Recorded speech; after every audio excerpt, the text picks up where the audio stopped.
Halo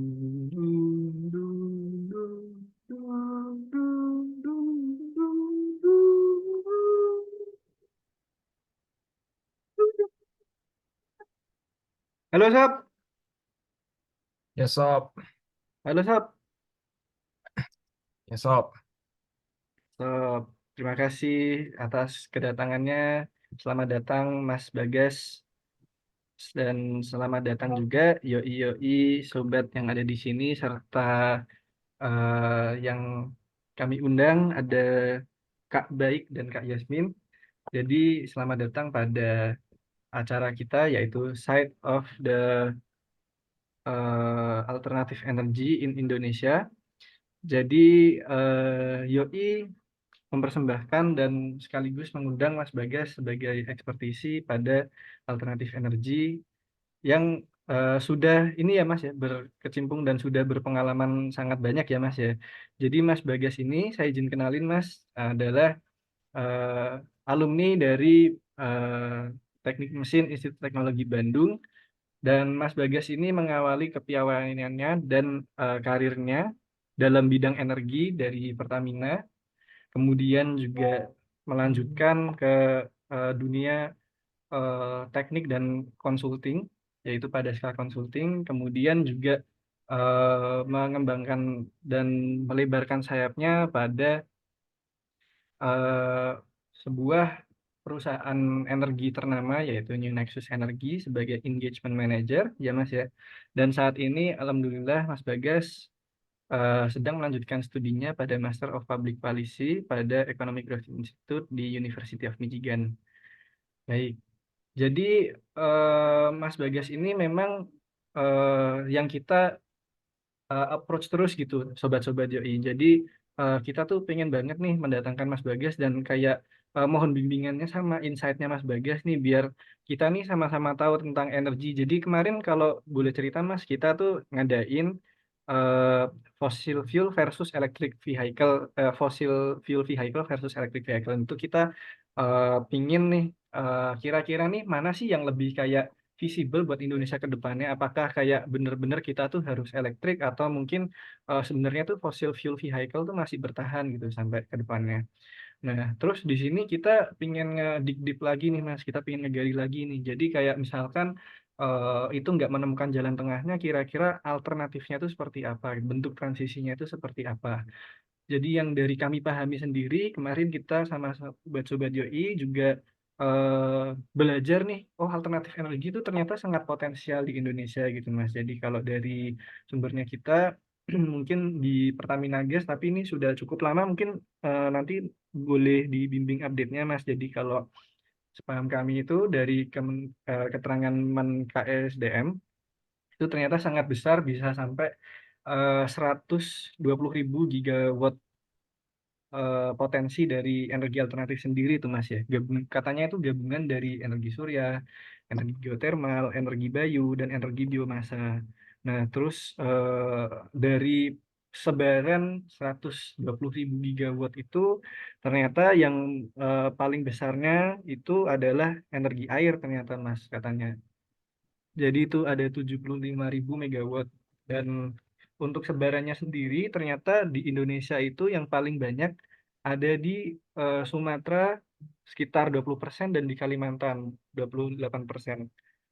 Jadi sebenarnya nih bahkan di pulau terbesarnya Indonesia aja sudah memegang angka itu gitu. Dan ini masih untuk di provinsi-provinsi lain atau pulau lain mungkin masih menjadi suatu antusias atau perhatian yang nggak boleh luput dari pandangan kita. Jadi kita tuh pengen banget nih Mas, kira-kira tuh apakah bisa nggak sih kita utilize dari yang katanya lirik lagu dari Ibu Pertiwi itu eh, kita tuh memiliki Mas Intan yang terkenal, hutan, gunung, sawah, lautan itu jadi simpanan kekayaan kita, tuh, Mas. Nah katanya kayak gitu. Nah, kemudian kita tuh eh, pengen tahu sih Mas, mungkin kalau dari tanggapan dari Mas Bagas sendiri, kira-kira saat ini tuh keadaan atau mungkin ketersediaan ya Mas bahasanya energi alternatif di Indonesia sendiri itu seperti apa? Oke. Oke, thank you Angga, Kevin, terus ini gue juga ada kenal sama Baik. Thank you udah diajakin ngobrol. Ya, mungkin kenalin dikit ya, gue Bagas. Sekarang gue lagi kuliah S2 di Michigan. Terus emang kalau sekarang policy concentration-nya gue di energy policy. Jadi walaupun gue lulusan teknik mesin, tapi mungkin kalau yang apa technicalities gitu mungkin gue udah agak-agak lupa gitu. Mungkin sama Kevin atau Gani atau siapa mungkin lebih tahu gitu ya. Tapi gue bisa coba bantu dari sisi high level policies, terus apa namanya global trend Indonesia gitu ya terkait energi alternatif ini. Apa namanya acknowledging dari beberapa pengalaman gue juga di tadi di New Energy Nexus gitu ya. Nah, sebenarnya sebelum uh, sebelum ke sana, kalau kita ngomongin energi, sebenarnya energi itu kan banyak banget apa kegunaannya gitu ya. Orang-orang itu selalu fokus ke electricity aja gitu. Padahal sebenarnya kalau ngomongin energi itu kegunaannya ada banyak gitu. Dan energy sources untuk masing-masing kegunaan itu juga beda-beda gitu ya. Kalau misalnya kita ngomongin electricity, itu berarti kita ada kebutuhan untuk energy sources yang reliable dan apa ya, yang murah dan konstan gitu kan. Kayak mungkin teman-teman ada yang pernah dengar baseload dan peak load, di mana baseload itu kita harus bisa apa namanya supply energi secara konstan tadi dan murah gitu untuk starting starting power plant-nya gitu. Tapi ada juga buat tadi mungkin dibahas juga sama Angga, fuel versus electricity. Nah, kita mau tanya dulu kebutuhannya itu untuk ngejawab apa gitu ya. Kalau kita mau ngejawab tentang apa namanya akses kendaraan, jelas jawabannya fuel gitu. Jelas jawabannya fuel. Kenapa? Karena electric vehicle sekarang masih mahal gitu ya. Nggak semua orang bisa afford. Di Jakarta pun juga apa namanya apa kegunaan electric vehicle di Jakarta juga paling baru berapa persen gitu, belum ke daerah-daerah lain gitu. Jadi kalau kita ngomongin tentang energi alternatif itu kita harus tahu kegunaannya buat apa dulu gitu. Lalu yang ketiga juga kita ngomongin tadi, pertama electricity, kedua transportasi, ketiga industri gitu. Nah, industri kebutuhannya juga beda lagi gitu kan. Ada beberapa industri kayak tekstil, terus mungkin kalau nikel gitu ya sekarang yang lagi naik itu kan punya punya power sourcesnya mereka sendiri gitu. Jadi dia bisa jadi nggak terhubung sama grid untuk dia langsung langsung bisa apa powering their plant gitu atau businesses kayak gitu. Angga tadi, sorry, gue mungkin nggak bisa capture semua pertanyaannya. Tapi nanti kalau misalnya ada, gue mungkin lanjutin dulu. Tapi kalau misalnya ada yang nanti kurang, nanti bisa bisa disampaikan.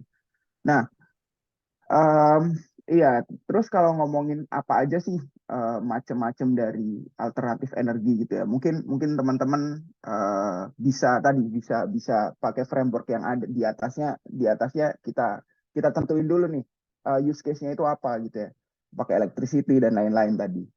Nah, terus untuk masing-masing itu sources-nya apa?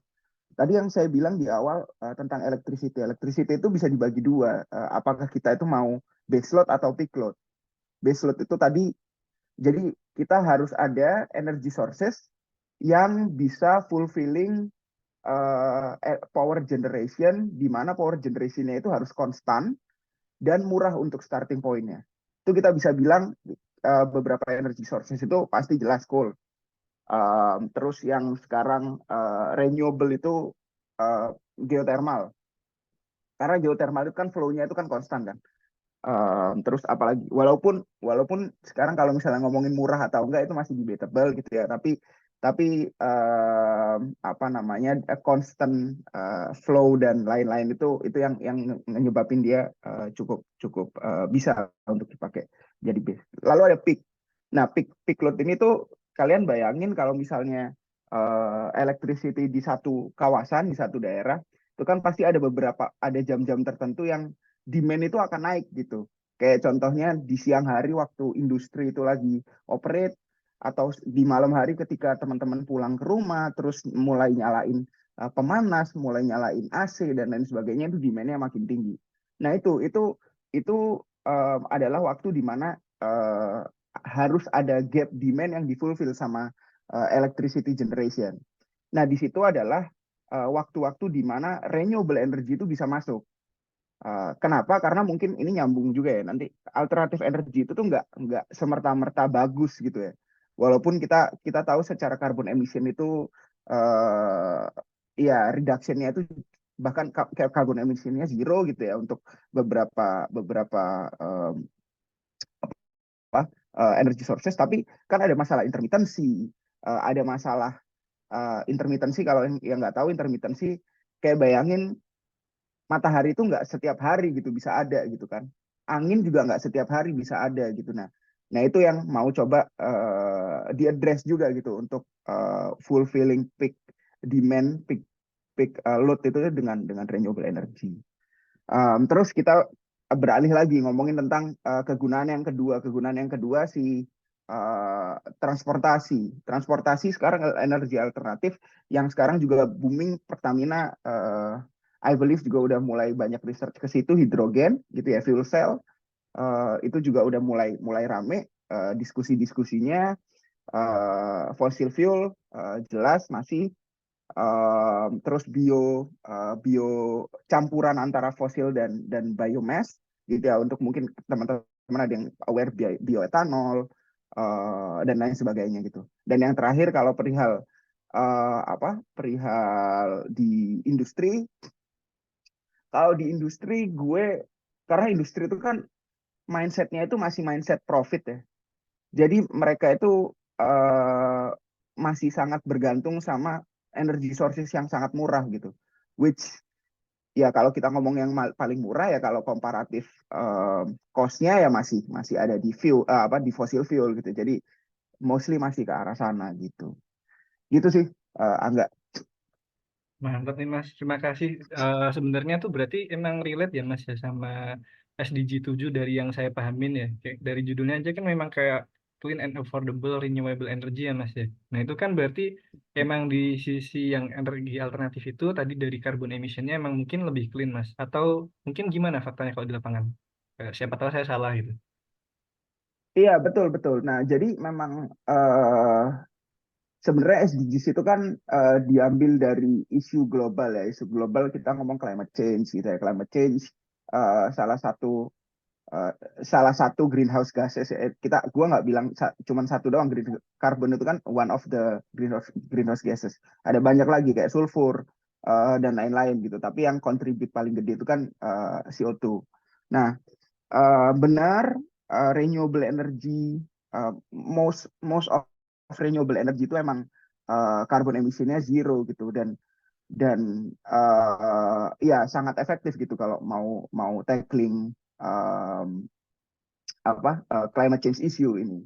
Tapi kan sebenarnya balik lagi ya, kalau kalau mungkin nyambung ke arah challenge gitu ya dari penerapan ini, sebenarnya um, banyak gitu problems dari renewable energy yang untuk case Indonesia itu tuh kenapa kok sebenarnya masih sangat susah untuk diimplementasikan. Satu, tadi mungkin gue udah bahas berkaitan sama intermittency atau teknologi issue lah dari si uh, uh, energi ini.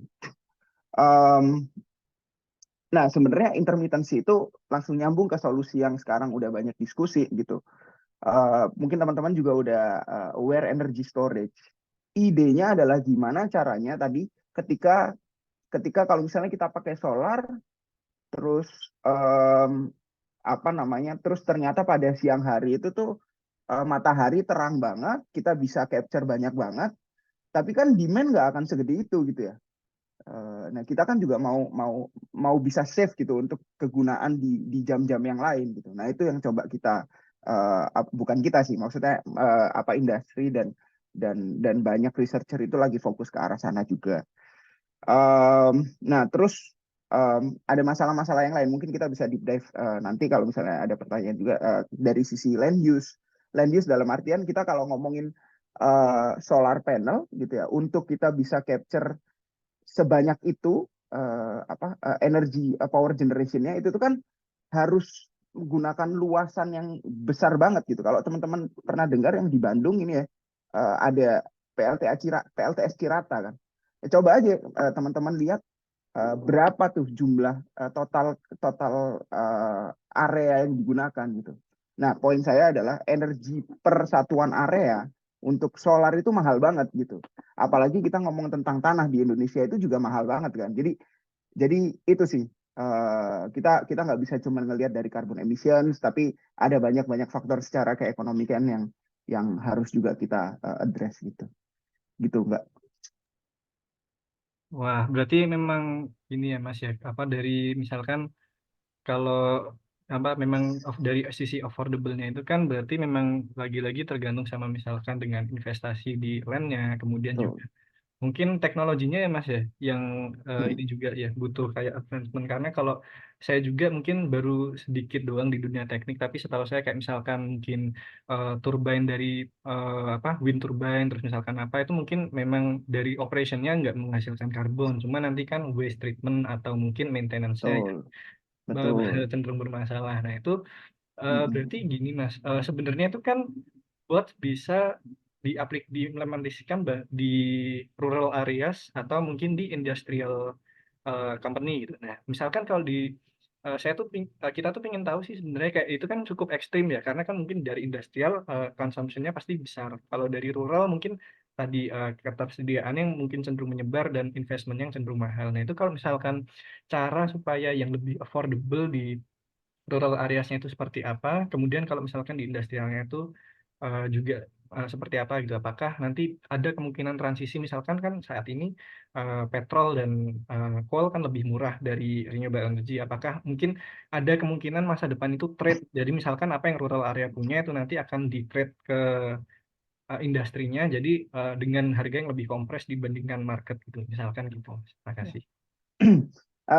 Ya, thank you. Bagus ini pertanyaannya. Nah, ini yang sebelum jawab ke sana, sebenarnya teman-teman di sini menurut gue harus aware bahwa kalau kita ngomong coal atau apa tadi petrol, oil gitu ya, oil Iya, dan iya. coal itu mostly harga di satu titik di satu daerah dengan daerah yang lain itu harganya sama, betul kan? Ayo mungkin kalau misalnya kita bilang karena distribution cost itu menghasilkan harga yang berbeda gitu. Tapi itu poin distribution cost, poin beda lagi. Tapi kalau kita ngomongin renewable energy, harga untuk generate electricity di satu area dan area lain bisa sangat berbeda. Kenapa? Karena dia sangat bergantung sama kondisi daerah di situ. Misal kita ngomongin wind energy. Wind energy kalau misalnya kita mau pakai di Jakarta, itu harganya akan jauh lebih mahal gitu. Untuk persatuan unit elektrisiti itu akan jauh lebih mahal dibanding kita kayak let's say di mana? Di Garut ya, yang tempatnya uh, Ricky Elson itu, Garut atau Tasikmalaya. Kenapa? Karena flow angin itu tuh akan berbeda di setiap daerah gitu. Nah, itu yang menyebabkan uh, harga persatuannya itu nanti akan berbeda-beda gitu. Belum lagi ngomongin tentang solar juga di titik-titik yang lain juga berbeda-beda. Jadi poin saya adalah sebenarnya kalau ngomongin case rural area itu tuh kita mungkin bisa ngelihat itu secara average di berbagai daerah. Tapi mungkin lebih ya kita harus lebih spesifik gitu ngomongnya itu di use case yang mana gitu. Tapi kalau untuk menjawab pertanyaan yang tadi, nah sebenarnya gini, kalau ngomongin electricity itu kan kalau di Indonesia itu ada yang on the grid, maksudnya terhubung dengan distribusi dan transmisinya PLN, ada yang off the grid gitu. Renewable energy karena kebanyakan itu ada di beberapa, iya enggak, mungkin sekarang udah banyak ya yang kayak di Cirata dan lain-lain yang terhubung ke grid, tapi kebanyakan itu tuh masih di rural area. Kenapa? Karena tadi ya untuk di masing-masing titik itu tuh susah untuk nyambungin karena kebutuhan demand dan supply-nya itu tuh emang benar-benar terisolasi gitu. Nah, yang bisa dilakukan ini gue ngambil beberapa case gue di New Energy Nexus ya. Kita tuh emang banyak ngerjain apa ya solusi-solusi renewable energy itu di level mikro dan apa isolated gitu. Kayak misalnya kita ada kayak bangun PLTS di Flores, terus banyak lah, banyak beberapa contoh-contoh yang lain. Cuman yang coba diadres adalah, dan ini yang penting sih, kita itu jangan cuma ngelihat electricity generation itu tuh sebagai poin terpisah gitu. Poin terpisah dari apa? Dari kegunaannya itu tadi, dari awal yang saya tadi bilang. Jadi electricity generation itu harus diimbangi dengan demand yang akan kalian buat. Dan demand yang akan kalian buat kalau ngomongin tentang harga itu tuh harus untuk penggunaan yang produktif gitu. Kayak contohnya kita waktu itu ngebikin si apa power plant itu, solar power plant itu kegunaannya untuk apa? Kegunaannya untuk produksi waktu itu tuh pengolahan ikan kalau gua nggak salah. Jadi industrinya juga harus dibangun gitu. Jangan kita ngomongin tentang electricity generation-nya doang gitu. Mungkin itu apa ya? Bukan bisnis model secara rinci, tapi itu harus jadi mindset yang harus dibangun ketika kita itu sebagai utility company itu pengen nge-build sebuah power generation. Karena nanti hitung-hitungan ekonomi, hitung-hitungan bisnis nanti akan jadi ada trade off kalau kayak gitu. Tapi kalau kita cuma fokus ngomongin tentang generating power, generating renewable dan lain sebagainya, itu nanti jadi nggak connect gitu. Itu yang terjadi masalah di Indonesia sekarang. Gimana kalau misalnya teman-teman sempat dengar PLN itu oversupply, supply-nya udah terlalu banyak untuk apa namanya demand Indonesia yang nggak terlalu banyak, akhirnya kita ekspor dan lain sebagainya. Gitu sih, Erlangga. Wah, menarik banget Mas Bagas. Ini saya dapat beberapa poin tadi itu berarti, BTW tadi yang industri perikanannya tuh di mana Mas kalau boleh tahu? Di Flores, Di di Floresnya NTT ya? ya. Di NTT apa NTB gue lupa itu, soalnya udah 1,5 tahun yang lalu. Kebetulan kita Iya, juga punya sobat-sobat Yoi yang di Flores kayaknya yakin ya. Sama kayaknya ada yang baru dari Flores juga sih Mas.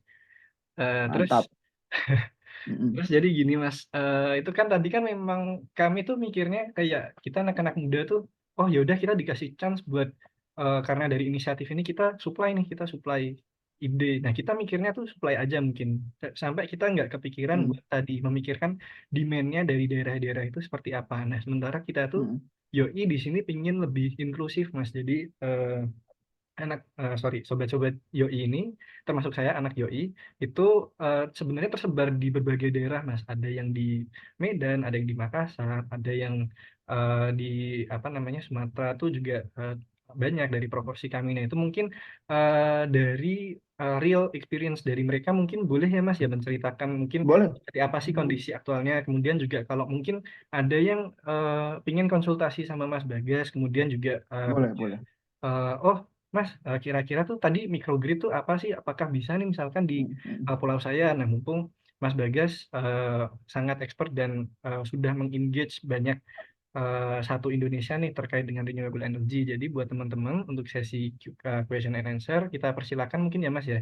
Jadi Mm-mm. biar langsung nih kebetulan ada banyak nih, ada 10-an kayaknya Mas. Siap, Mas Kevin. Monggo Mas. Baik. Nah, makasih Sob Angge. Makasih juga Mas Bagas atas informasinya dan knowledge-nya. Jadi tadi menarik banget Mas, ada pertanyaan mungkin dari saya. Yang pertama itu, kalau mungkin ini expertnya di Mas Bagas sih, energy policy kan. Jadi kayak misalnya saat ini kita ada apa ya, kepentingan seperti di policy saat ini ya di Indonesia. Ada electric vehicle, di lain sisi di hulunya itu kita juga mau convert nih dari coal ke energi baru terbarukan. Nah, mungkin Mas bisa kasih pandangan nggak Mas? Sebaiknya lebih menekankan ke produk hilirnya yang di convert ke EBT atau sebaiknya hulunya gitu. Lalu mungkin yang kedua itu yang menarik juga tentang bagaimana sih peran kita nih anak muda, apa apa sih sebaiknya yang bisa kita mulai nih. Mungkin Mas bisa kasih insight juga biar kita bisa mulai nih khususnya di energi baru terbarukan. Mungkin itu dulu sih Angga. Thank you. Oke, thank you Kevin buat pertanyaannya. Jadi Mas Bagas, kalau dari highlightnya tuh ini ya Kevin lebih ke antara hulu atau hilir mana yang lebih kita akan porsi terlebih dahulu. Mm-mm. Mm-mm. Ini langsung dijawab atau kita kumpulin pertanyaan dulu? Enggak, Atau mungkin itu kan tadi langsung dijawab juga nggak bisa apa-apa. Mas Hidit. Boleh sih Mas, kalau kayaknya belum ada yang Oke, kantil itu. sip, sip, sip, sip. Ya, thank you Kevin buat pertanyaannya. Gue jawab yang pertama dulu ya. Nah, em, sebelum jawab itu mungkin itu real case banget ya, real problems juga gitu di energy system di Indonesia. Kita udah mau genjot electric vehicle, tapi ternyata percentage dari coal dan oil dan diesel dan gas gitu ya untuk power generation di Indonesia itu masih, kalau nggak salah, itu 60-70% gitu. Nah itu kan jadi bingung gitu. Kita mau ngomongin apa? Jadi apa yang mau dituju gitu kan sebenarnya. Nah tapi itu justru jadi pertanyaan juga Kevin. Sebenarnya kita komparasi antara EV dan hulu atau hilir itu ya tergantung tadi apa yang mau kita tuju. Kita mau ngomongin tentang kita apa sih masalah yang mau kita solusiin. Kalau ngomongin tentang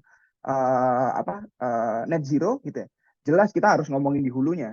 Sorry, di hulunya ya, hulu maksudnya yang dari supply-nya gitu.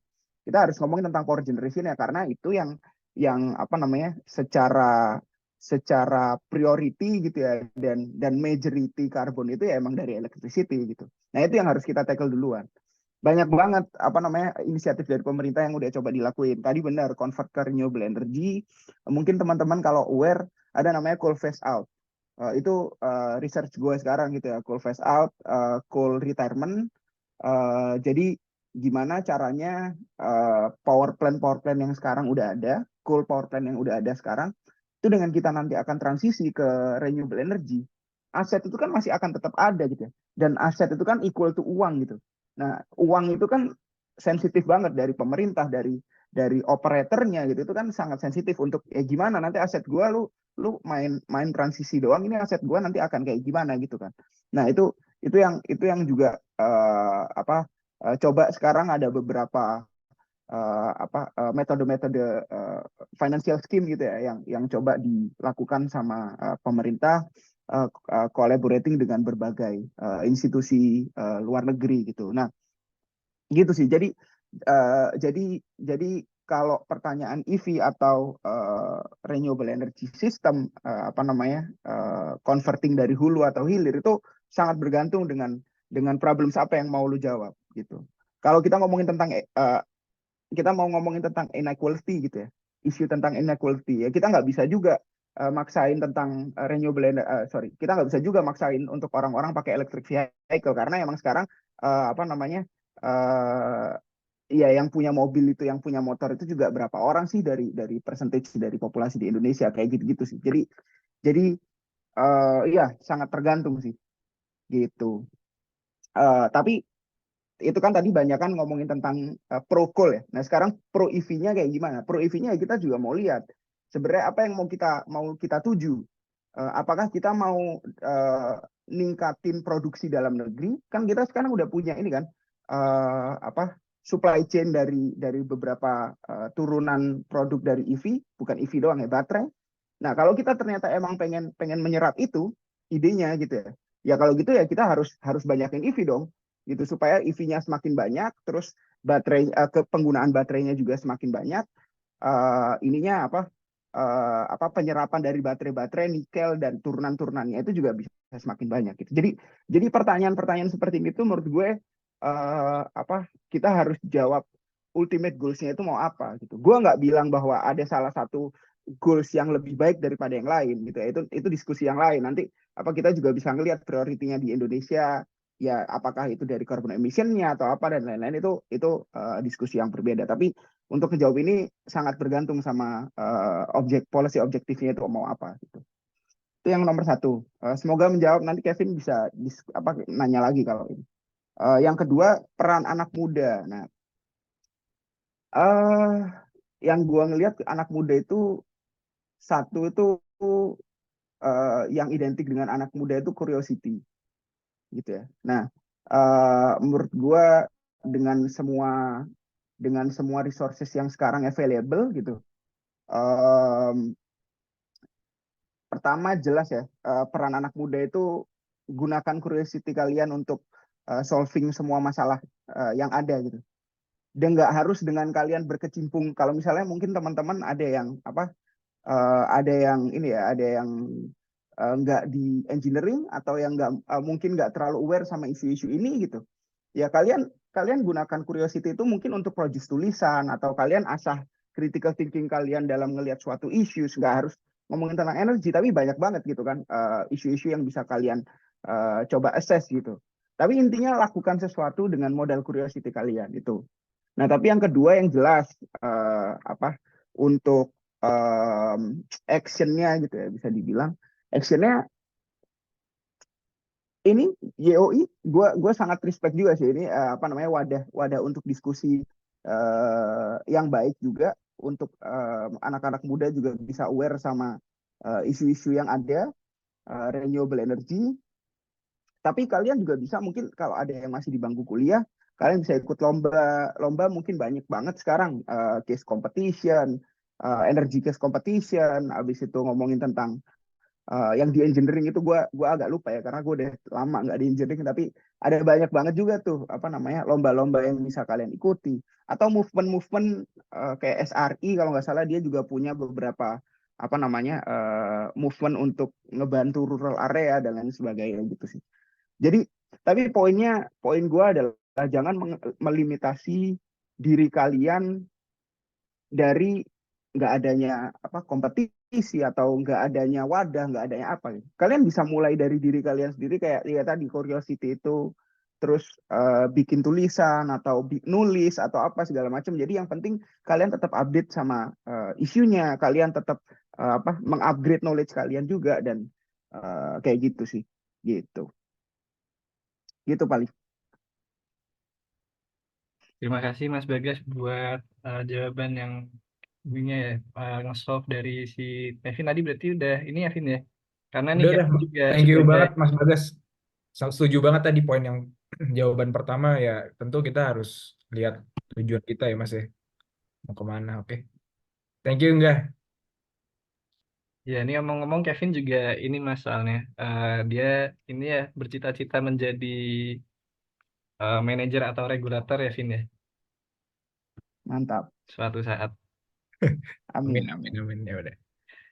Oke, mungkin tadi untuk relate sama ke ini Mas, kita tuh masih tertarik tadi Samuel bilangnya, ayo banyak banget ngebahas tentang SDG itu, atau mungkin kalau Ame mungkin ada pertanyaan juga dipersilakan. Hmm. Ini gue mungkin terkait SDGs gue mungkin coba share sedikit ya. Jadi kan banyak banget nih diskusi bahkan gue di kelas gitu ya.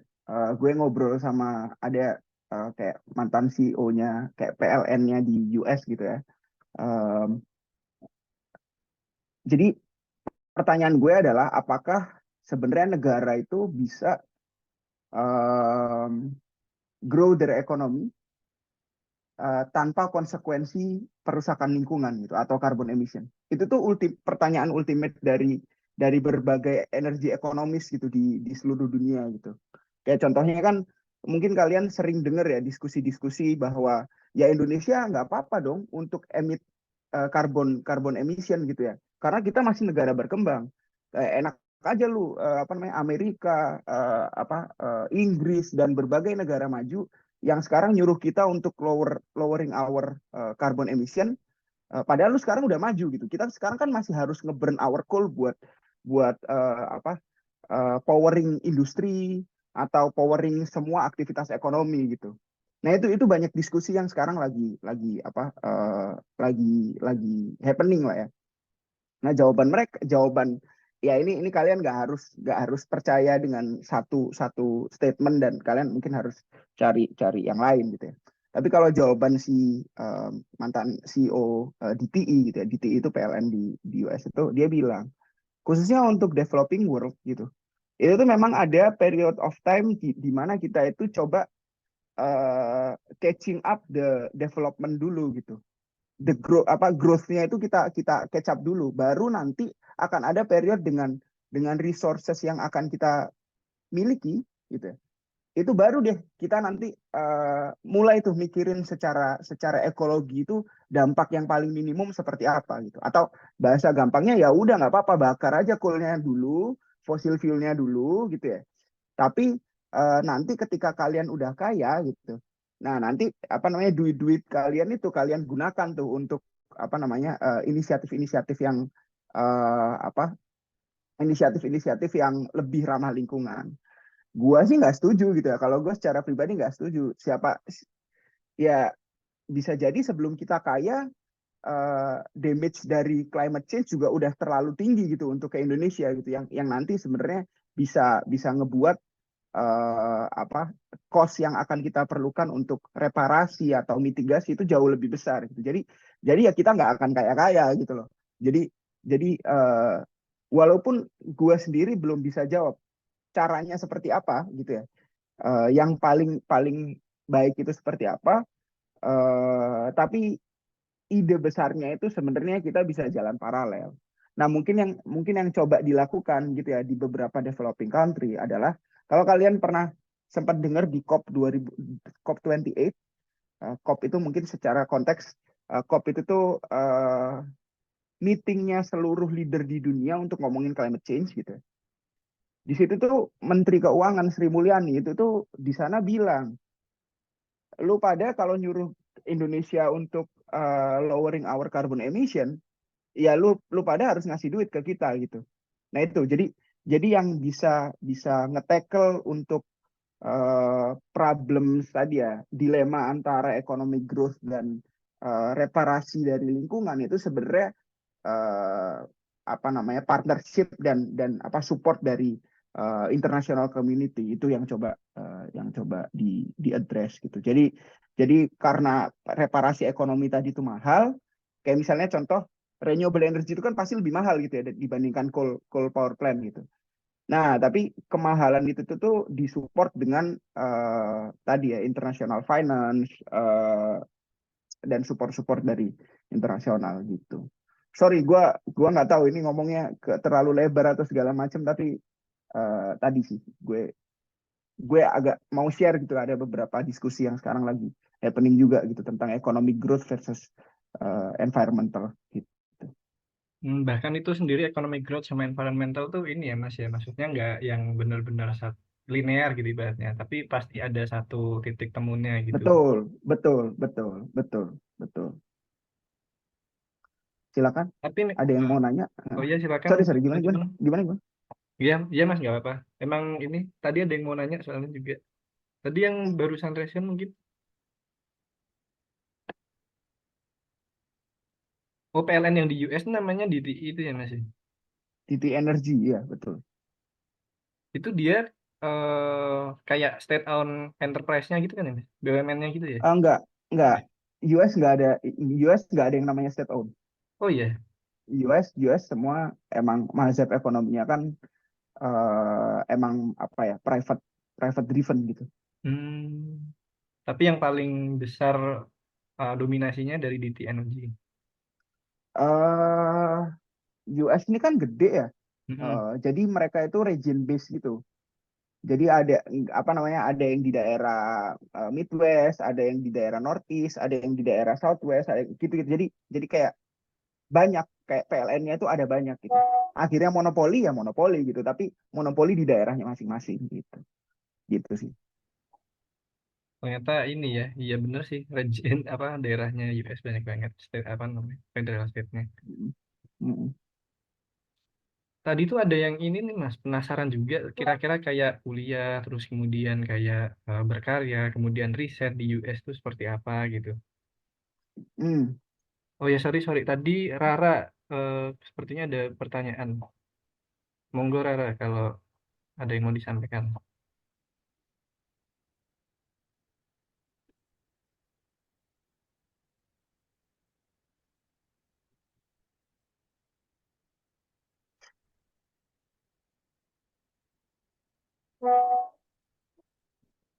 Kalau misalkan yang apa namanya tadi eh kalau tadi pertanyaan gimana Vin ininya? Pertanyaan yang awal tadi.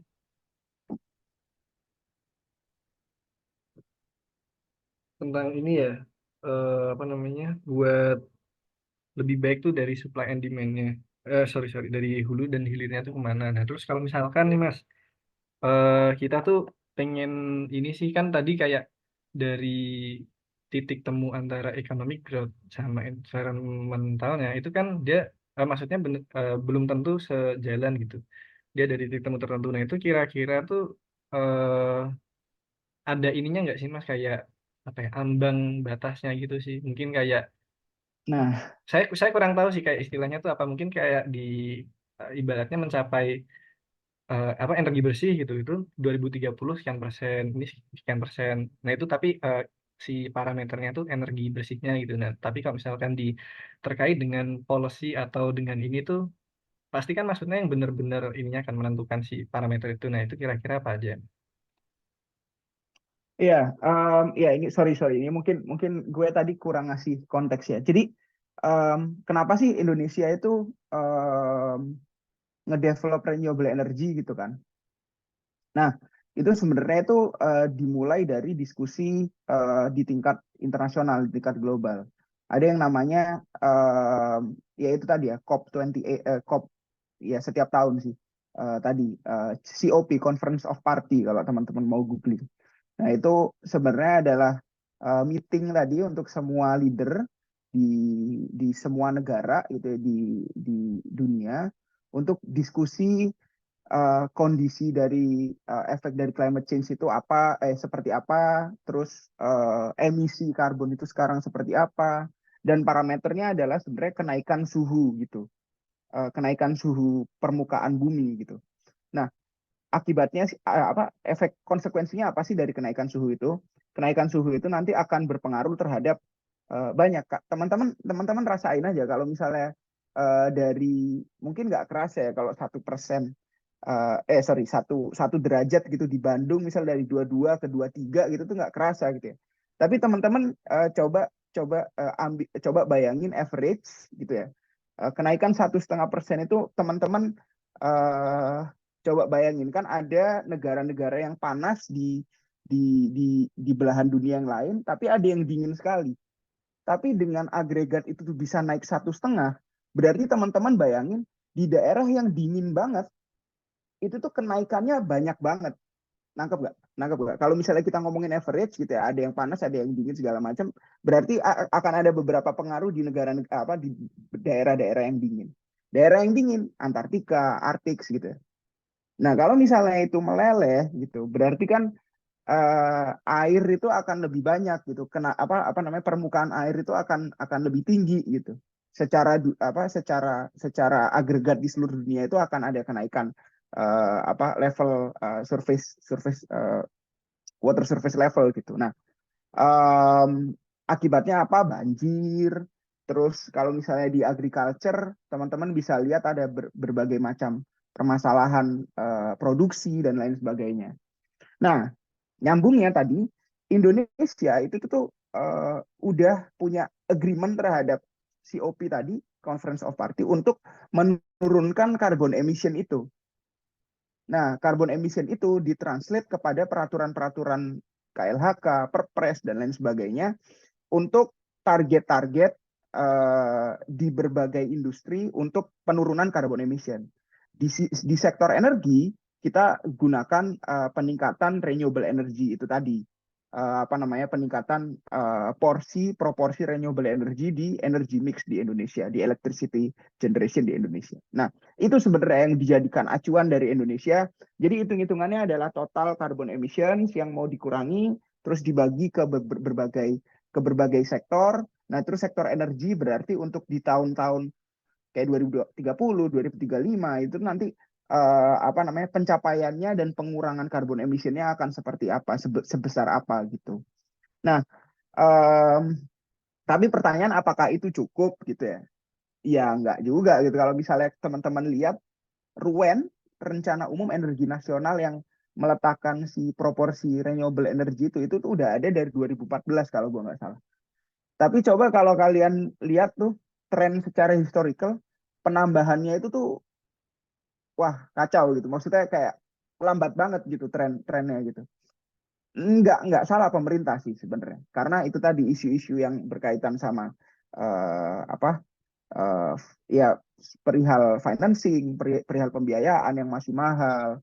Eh, ya enggak sih, pemerintah juga ada salah ya, soalnya mereka juga masih ngasih subsidi ke coal, subsidi ke fossil fuel gitu ya. Meanwhile kalau isunya financing ya pindahin aja uangnya ke sana kayak gitu kan. Itu diskusinya banyak kayak gitu. Gitu sih. Gitu enggak. Mantap, terima kasih Mas Bagas. Jadi saya kayak kebayang gini Mas, misalkan kita ada ibaratkan tanaman itu adalah tadi si ultimate goal, si ultimate parameternya itu kan si kenaikan temperatur tadi. Terus Mm-mm. anggaplah itu tanamannya adalah temperatur. Terus nanti buahnya itu adalah kita yang kalau misalkan tanaman ini tumbuh nanti buahnya itu jadi tadi ya Mas banjir bandang, terus kayak suhu yang Mm-mm. nggak beraturan. Betul, Nah, itu padahal betul, akarnya betul, itu adalah si eh, apa namanya carbon emissionnya harus misalkan maksimal berapa, betul, terus kemudian betul, tindakan betul. lain. Oh ya kebetulan banget nih Mas kita dapat pertanyaan ada yang Mbak Yasmin Sekar, mungkin kita persilakan dulu Mas untuk ada pertanyaan. Boleh, boleh. Thank you, Mas Angga. Salam kenal, Mas Bagas. Aku Yasmin dari Teknik Elektro 18. Makasih banyak juga buat WLI udah boleh ditumpangin buat datang di sini. Jadi aku ada pertanyaan karena aku juga ada interest gitu di renewable energy khususnya. Kan Indonesia tuh ada plan buat bikin super grid gitu karena Jawa Bali overproduction untuk electricity. Setahu aku kayak gitu. Jadi mereka Betul, plan betul. itu plan buat bikin super grid di connect untuk apa sih pulau-pulau besar lainnya gitu buat supply listrik juga. Nah, aku penasaran sih kayak estimasi growth industri kita terkait terkait untuk renewable energy di Indonesia kayak gimana kalau misalnya si super grid ini beneran kejadian karena untuk pemasangan renewable energy ini kan pasti bakal impact misalnya ke frekuensi si gridnya kayak kayak gitu gitu. Jadi pasti antara ini bakal difokusin di suatu tempat bareng-bareng jadi bentuknya kayak terpusat gitu atau mungkin nggak kalau misalnya masih membangun kayak microgrid kecil-kecil kayak gitu tapi bentukannya masih online gitu on grid jadi masih tersambung sama PLN. Jelas nggak ya pertanyaannya? Eh, sorry. Jadi pertanyaannya dengan adanya microgrid apa supergrid yang mau dibangun, kondisi kondisi power generation yang dari renewable itu akan seperti apa? Itu pertanyaannya atau gimana? Untuk growth Hah? di industrinya tuh bakal kayak apakah makin meningkat atau gimana gitu? Karena harusnya itu jatuhnya lebih terpusat nggak sih kalau misalnya super grid? Ya, Betul, itu betul, betul, pertanyaan betul. aku. Karena sejujurnya aku lagi kayak mempertimbangkan mau invest diri untuk balik ke di renewable energy gitu buat grad school. Tapi sedang melihat juga market di Indonesia kayak gimana kalau misalnya hal itu benar terjadi gitu. Iya, thank you, Yasmin. Sebenarnya kalau gue langsung terpantik tadi apa pertanyaan terakhir buat grad school ya. Kalau grad school itu sebenarnya yang penting kalian kalian ngerasanya into terhadap problems apa gitu ya. Itu aja sih. Jadi mau Indonesia seperti apa ya udahlah kalian yang bisa ngedrive gitu. Gitu aja sih. Eh, Sama aja kayak saya energy policy emang PLN masih akan berubah ketika nanti saya lulus gitu ya. PLN tetap akan semaunya sendiri kan untuk nentuin rencana umum energi nasional. Tapi ya udah saya sih suka suka ke energy policy nanti akan ada jalan buat saya gitu sih. Itu sorry apa jawaban intermezzonya. Nah, em, ya gue juga udah denger sih. Mungkin kayaknya diskusi super grid itu baru setelah JETP. Apa JETP itu partnership US Indo gitu untuk developing energy sector di Indonesia. Nah, em, gini sih, gue pribadi ini perspektif dari gue nggak terlalu percaya sama sama super grid itu. Kenapa? Kenapa? Karena mungkin kalau teman-teman dengar sebenarnya kan balik lagi electricity itu harus kita konekkan dengan demand-nya itu akan seperti apa, dan demand yang akan grow di beberapa tahun ke depan itu tuh industri-industri yang pemerintah sekarang itu udah punya udah punya pijakan ngomongin tentang downstreaming, tentang hilirisasi gitu. Jadi teman-teman kalau sempat dengar banyak dibangun nikel nikel processing plant dan lain-lain itu tuh mereka nggak tergabung dengan grid mereka itu bahkan sekarang itu pengennya bikin captive power plant. Jadi power plant yang nggak terhubung dengan grid, tapi dia langsung terhubung dengan industrinya sendiri gitu. Jadi balik lagi ya, gue sangat skeptis gitu dengan super grid karena kegunaannya itu jadi ambigu karena nanti electricity demand itu yang paling tinggi itu dari industri yang lagi dibangun sama pemerintahan Jokowi gitu dan dilanjutkan sama pemerintahan Prabowo supposedly. Nah, dan captive power plant gitu ya, power plant yang captive itu tuh kebanyakan itu dari coal gitu sampai sekarang itu, karena itu murah. Balik lagi ya, ngomongin tentang industri yang gue bahas tadi itu secara profitability dan lain sebagainya itu di situ. Nah, tapi ini nggak menafikan bahwa renewable energy tetap akan grow di beberapa tahun ke depan. Kenapa? Karena demand internasional itu tinggi gitu perihal renewable energy.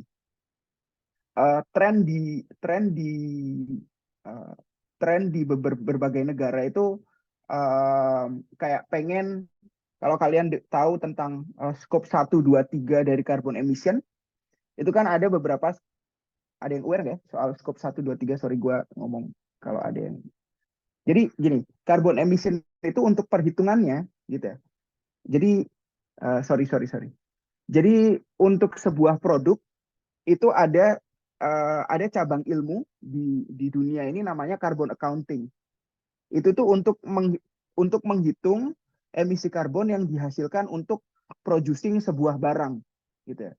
Nah, ini tuh gunanya kalau misalnya kita mau ekspor ke luar negeri barang tersebut, kayak di Eropa, teman-teman coba googling namanya CBAM, Carbon Border Adjustment Mechanism.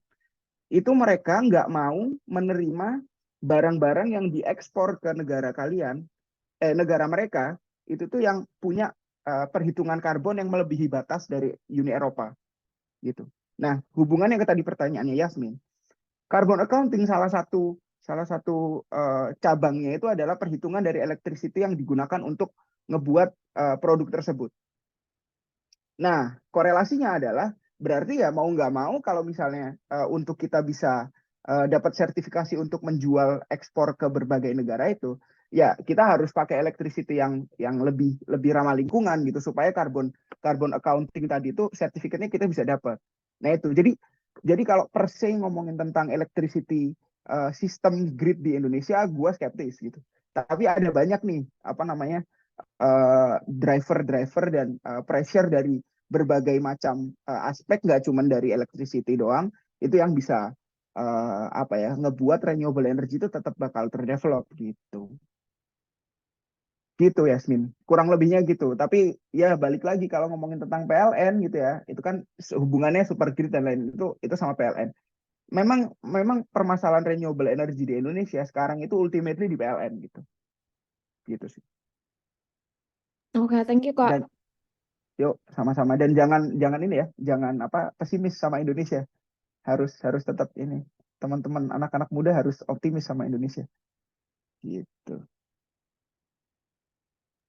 Kak, berarti izin wind back dikit Kak. Tadi kan berarti emang super grid itu kan, kalau saya nangkap ini sih, maksudnya saya kan mungkin agak awam ya, tapi keren sih kayak benar-benar dari PLN nanti akan dari beberapa yang bersupply dari electricity dan dari captive masing-masingnya itu.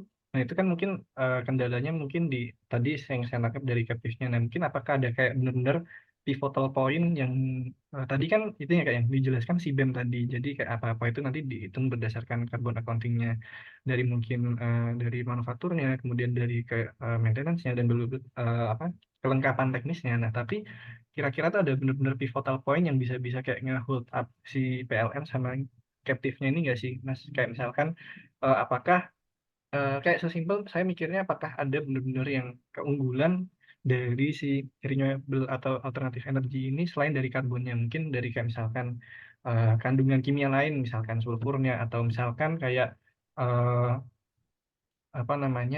tentang punya value plus selain di energinya gitu, misalkan estetika atau ergonomi di alat-alatnya gitu misalkan, apakah ada itu kalau dari segi policy-nya? Ya, sebenarnya banyak ya. Kita nggak ngomong renewable energy, tapi coal power plant itu tuh dampak negatifnya itu banyak gitu. Sulfur, particulate matter, teman-teman tahu PM kan, yang mungkin kemarin sempat rame kalau misalnya Jakarta itu kayak apa, Jakarta itu kayak kayak banyak asap gitu lah ya, kayak jarak pandang itu jadi pendek segala macam, itu kan karena particulate matter, dan itu tuh sangat berbahaya bagi kesehatan. Saya nggak tahu, di Indonesia itu emang belum banyak orang itu aware dengan itu gitu ya, dampak-dampak kesehatan seperti itu gitu. Nah, sedangkan kalau misalnya kita pakai renewable energy gitu ya, kita transform dari si coal power plant tadi yang kotor itu dengan renewable energy, dampak kesehatan itu sebenarnya nyata gitu. Kalau gue nggak tahu di Indonesia ada nggak sih penelitian kayak gitu, tapi kalau gue baca-baca di paper-paper beberapa negara itu banyak tuh korelasi antara adanya coal power plant dengan kesehatan secara makro gitu di sebuah negara itu tuh ada juga gitu sih. Jadi nggak ngomongin tentang carbon emission doang gitu. Mungkin kan pertanyaan lu adalah apakah ada direct benefit yang akan dirasakan dari masyarakat gitu dengan transisi energi itu gitu. Nah, karena gue nggak tahu framing dari diskusi-diskusi tentang renewable energy di Indonesia itu terlalu banyak ngomongin tentang carbon emission. Yang itu tuh jauh gitu dari diskusi masyarakat menengah ke bawah ya, yang porsinya sangat banyak di Indonesia gitu sih. Jadi gitu sih, agak direct benefitnya ada, tapi mungkin itu sih agak kurang berdengung gitu di masyarakat gitu sih. Terima kasih banyak Mas Bagas buat konfirmasi sama ininya jawabannya. Oke, mungkin dari pertanyaan terakhir dari sobat-sobat Yoi, atau mungkin kalau ada pertanyaan lanjutan dari rekan-rekan semuanya. Mas Fatih ini baru datang Mas, ini tandemnya Kevin Theodore mengawali Yoi.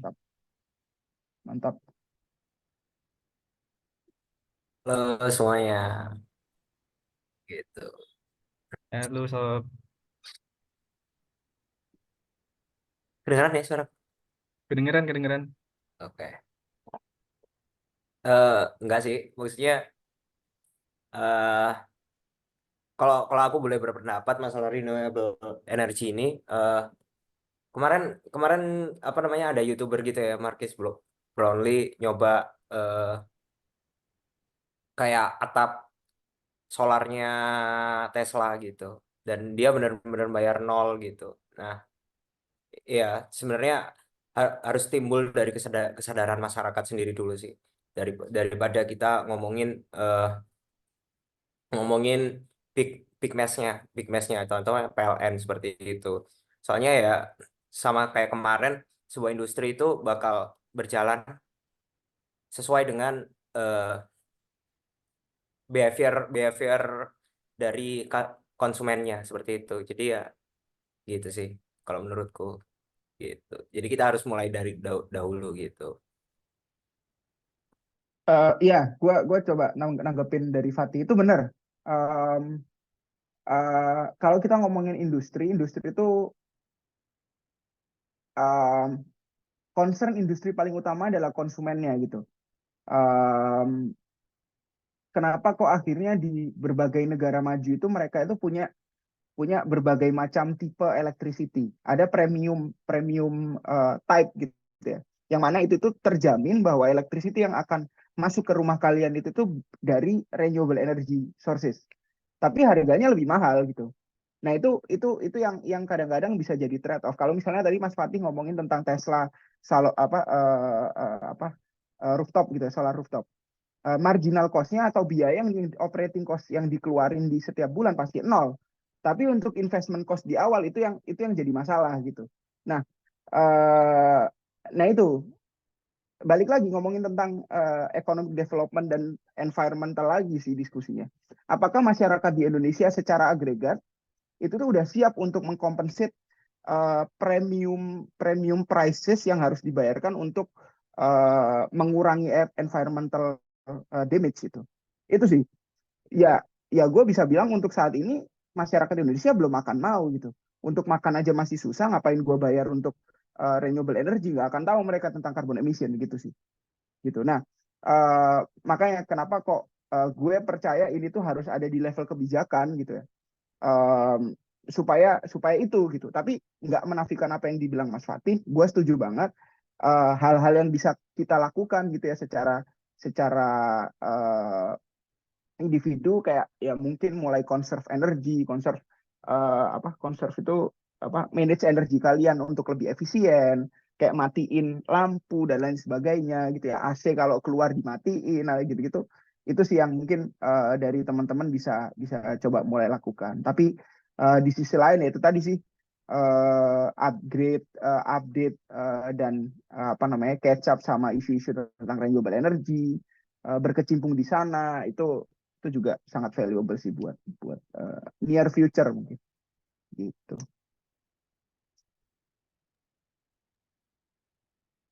Oke, Mas Bagas setuju juga sih. Ya memang harus gitu ya. Gitu. Oke, Angga silakan. Oke, makasih Mas Bagas buat jawaban dan pencerahannya. Ini Fatih ini emang serba update Mas. Dia ada berita di YouTube, ada berita di ini, serba yang media sosial lah. Oke, jadi mungkin kita one last chance question banget nih, sobat-sobat Yoi. Mungkin kalau ada yang mau bertanya dipersilakan, karena menyusul waktu yang juga sudah jam 9 pagi di sana ya Mas ya, berarti ya, 9:03 ya. Ya, kebetulan Mas Bagas ini sangat aktif dan saya diinfokan akan segera ada kepentingan ya Mas ya. Jadi jangan dilewatkan sobat-sobat Yoi, karena banyak sekali. Mungkin nanti kalau izin bertanya lagi follow up di luar sesi ini mungkin boleh ya Mas ya. Boleh. Izin berkomunikasi sebentar. Ya, yang mungkin gampang via LinkedIn aja ya. Message gue aja di LinkedIn. Namanya sama kok, Bagas Karasian Mukti. Di message aja. Ya, let's get connected, friend and Mas Bagas. Oke, Bimo Rangga, silakan. Pertanyaan terakhir ya, Sob ya. Ya, apakah suara saya terdengar? Terdengar. Ya, Mas, tadi tertarik banget sih dengan tadi fenomena bahwa masyarakat miskin lebih memilih tentang makan daripada mengikuti adanya transisi energi. Kalau dari saya sendiri ingin bertanya sih Mas, terkait dengan kan kalau kita tahu di di tengah masyarakat kita itu ada yang namanya konsep konsep ekonomi koperasi gitu Mas. Nah, dari yang saya baca-baca, saya cari kemarin itu saya menemukan adanya koperasi energi yang dibentuk oleh beberapa orang yang udah berfokus pada pembentukan pembentukan kayak pembangkit listrik berbasis potensi lokal yang di desa-desa terpencil gitu. Maksudnya yang ingin saya tanyakan, gimana sih Mas, kalau Mas sendiri dalam pandangan Mas sendiri, gimana sih koperasi energi ini dapat berperan gitu dalam mendorong pengembangan energi terbarukan secara ekonomis, dan juga bagaimana sih pemerintah daerah dalam hal policy dapat mendukung adanya kayak inisiatif terkait dengan koperasi energi sendiri. Thank you. Tapi sorry, gue kurang aware sama koperasi energi. Boleh dijelasin lagi nggak? Koperasi energi itu secara garis besar seperti apa gitu bisnis modelnya? Kalau yang saya tahu, koperasi energi itu kayak koperasi pada umumnya, cuman dia itu lebih pembiayaan kayak energi yang diberikan secara mikro gitu Mas. Jadi seperti kayak apa sih kemarin tuh baterai untuk untuk listrik dalam satu desa itu mereka kayak urunan dan sebagainya gitu sih Mas. Iya. Oke. Iya, ya benar sebenarnya. Ya ini bukan cuma problem di renewable ya, tapi di inovasi teknologi secara keseluruhan, problemnya adalah financing, pembiayaan gitu ya. Yang itu mau di-tackle, mungkin koperasi energi itu pengen nge-tackle perihal itu gitu. Nah, inisiatif lokal kayak gitu tuh menurut gue baik gitu ya. Tapi yang perlu digarisbawahi adalah seberapa besar sih kapasitas dari uang yang bisa apa ya dikumpulin dari situ ya. Mungkin gue nggak terlalu aware dengan program-program yang tadi disebutin sama Mas Bimo. Cuman um, um, apa ya, kalau ngomongin tentang renewable energy yang bisa berdampak itu tuh biasanya itu requires yang cukup mahal gitu. Apa namanya, dan akhirnya saya cukup yakin bahwa koperasi energi itu tuh uang yang diberikan nggak akan cukup untuk mengcover keseluruhan project gitu. Pasti akan ada bentuk-bentuk financial scheme yang akan dilakukan lagi dengan pemerintah daerah kah, atau dengan institusi-institusi yang biasanya itu kalau teman-teman tahu banyak organisasi-organisasi nirlaba gitu ya dari berbagai belahan dunia itu banyak yang menyasar ke rural area kayak yang tadi saya cerita project yang saya sama di Flores itu banyak bareng sama kayak kayak WWF yang gambar panda kalau teman-teman pernah tahu. Terus ya banyak lah berbagai organisasi-organisasi yang ada di dunia gitu sih. Jadi itu kalau ngomongin tentang koperasi energi, menurut saya itu inisiatif yang bagus, tapi harus kita itu harus bisa ngelihat lebih makro gitu ya untuk sustainability dari project tersebut dan lain-lain gitu. Jadi supaya project itu tuh bisa beneran berdampak dan berkelanjutan kayak gitu sih, Bimo. Gitu. Dan sorry, ini gue jadi keinget poin yang cukup penting. Jadi yang harus ini nggak berkesinambungan sama poinnya Mas Bimo sih. Jadi teman-teman yang harus juga aware gitu ya bahwa tadi untuk ngejawab tentang economic development versus environmental itu teman-teman harus bisa mikir bahwa renewable energy itu tuh bukan cuman industri energi. Tapi gimana caranya untuk equipment untuk renewable energy kayak blade-nya wind turbine, solar panel, dan berbagai equipment dari PLTS gitu ya. Itu gimana caranya bisa disuplai dari dalam negeri. Kenapa itu penting? Karena kalau misalnya bisa disuplai dari dalam negeri, industri Indonesia akan naik, terus tenaga kerja itu juga bisa terserap gitu loh. Karena poinnya kan itu. Jadi supaya untuk kita bisa catch up dari sisi ekonomi, ya gimana caranya industri yang kita mau develop dengan tadi ya persentase renewable energy yang meningkat itu tuh agregat ekonominya itu tuh bisa benar-benar terasa sampai ke masyarakat kalangan menengah ke bawah gitu. Kita nggak semuanya impor gitu sih. Jadi hal yang cukup penting di industri energi itu adalah supply chain-nya. Supply chain-nya gimana itu bisa tersedia dari Indonesia gitu, bukan kita ngambilnya dari tempat-tempat yang lain gitu. Supaya itu tadi kita nggak cuma tackling environmental issues, tapi juga secara ekonomi kita juga bisa ikut ngebangun gitu sih.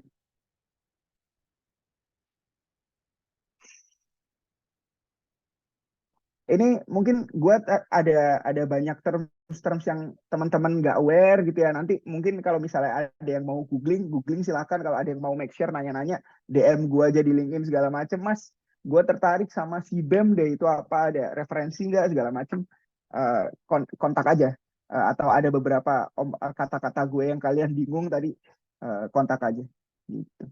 Noted Mas, nanti Mas Bimo ini memang sangat tertarik banget sustainable technology itu tadi bisa tuh Mas belajar kayak supply chain itu nanti misalkan tadi kan konteksnya koperasi energi misalnya, nah itu nanti kayak benar-benar dari investasi dari awalnya banget, kapitalnya gimana, alat-alat gimana sampai operasi, nah itu mungkin hal sustainable-nya tuh di situ Mas tadi. Nah itu menarik banget ya, insight dari Mas Bagas tuh benar-benar kayak ini gitu, komprehensif gitu ya. Jadi dari kayak benar-benar hulu ke hilir, terus dari side effect dan side benefitnya gimana gitu. Dan kita terima kasih banget sama Mas Bagas karena di sini tuh kita belajar tuh ibaratnya baru naik 1%, dengan Mas Bagas mungkin bisa 11%, bisa 20%, bisa bahkan mungkin ada yang 100% ya, karena apa namanya, kita banyak sekali apa namanya, terbantu sama istilah-istilah tadi kayak yang bener-bener internationally accredited gitu. Nah, mungkin untuk sebelum mengakhiri sesi ini, kita izin buat Mas Bagas, kita ajak buat foto bersama Mas sama rekan-rekan Sobat Yoi. Oke. Boleh. Sama ya, gue barusan share di chat ya, itu teman-teman kalau tahu namanya konsultan manajemen namanya McKinsey, dia baru aja 2 hari yang lalu produce tentang apa namanya strategi, saran, rekomendasi untuk green electricity di Indonesia gitu. Jadi itu bisa jadi kalian bacaan juga tuh. Wih, mantep nih. Mungkin sih udah apa namanya, udah top notch-nya di dunia nih, teman-teman, bisa dibaca nih dari rekomendasi dari Mas Bagas. Oke, mungkin bisa dibantu sama Mas Fatih atau Mas Kevin buat dokumentasi. Oke, boleh nih. Dari gue aja. Oke, Sob, boleh nih yang belum buka kamera, silahkan di on cam dulu sebentar. Fadel belum nih, Fadel sama Amelia nih. Terus Rara juga belum nih kayaknya. Oke, silahkan persiapkan diri, berikan gaya bebas kalian. Oke, Mas, saya izin hitung ya, Mas. 1, 2, 3. Oke, sekali lagi. Bentar. Oke, 1, 2, 3. Oke, sekali lagi terima kasih Mas Bagas. Semoga sukses di graduate school-nya di Michigan. Juga teman-teman yang mau connect to Mas Bagas, bisa itu tadi di LinkedIn-nya Mas Bagas Kara Setiawan Mukti ya. Oke, thank you Sob. Kembali ke Angga. Thank you. Makasih Mas Bagas buat insight dan waktunya hari ini. Mohon maaf kalau overtime Mas, ini udah mepet banget Ya, aman. karena mengganggu. Jadi mudah-mudahan kita bisa terus terkoneksi, dan mungkin kalau misalkan Mas Bagas ada butuh dari kita, mungkin kayak data-data atau apa, mungkin kita bisa provide, bisa segera Mas nanti. Aman. Ya, lagi. Ya, semoga sampai di lain waktu kembali kita bertemu, dan semoga sukses selalu Mas Bagas, ucapan terakhir dari saya dan sobat-sobat Yoi semua. Semoga kita bisa mewujudkan sustainable Indonesia. Thank Terima kasih you. banyak partisipasinya, Assalamualaikum. terima kasih bimbingannya Mas Bagas. Sama. Selamat pagi.